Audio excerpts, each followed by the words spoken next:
এই রকম একটা কাঙ্ক্ষিত গণবিপ্লবকে বিফল করে দেওয়ার জন্যে যে কোনো দিক থেকেই যে আসুক গোটা জাতিকে এর ব্যাপারে সোচ্চার সজাগ থাকতে হবে এবং কেউ অপতৎপরতা চালালে সেটাকে বন্ধ করে থামিয়ে দিতে হবে।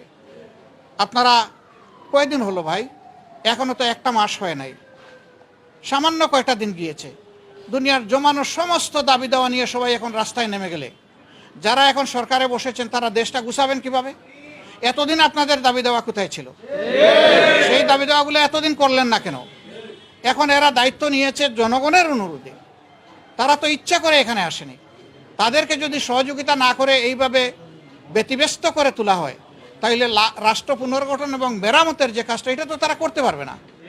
এখানে সকলের দায়িত্বশীল আচরণ আমরা আশা করি। যার যার দাবি আছে একটু ধৈর্য ধরেন, 15.5 বছর যদি ধৈর্য ধরতে পারেন, 2-1 মাস একটু ধৈর্য ধরেন, ওনারা একটু গুছিয়ে আনুক, তারপরে আপনারা স্বাভাবিকভাবে নিয়মতান্ত্রিকভাবে আপনাদের দাবিগুলো তুলে ধরেন।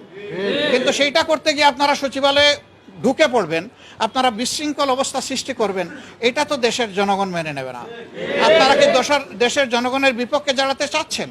এরকম যারা দুঃসাহস দেখাবে জনগণ কিন্তু তাদেরকে ক্ষমা করবে না। আমরা আশা করব যে তাদের সকলের শুভবুদ্ধির উদয় হবে এবং কারো উস্কানিতে ষড়যন্ত্রে তারা পা দেবে না।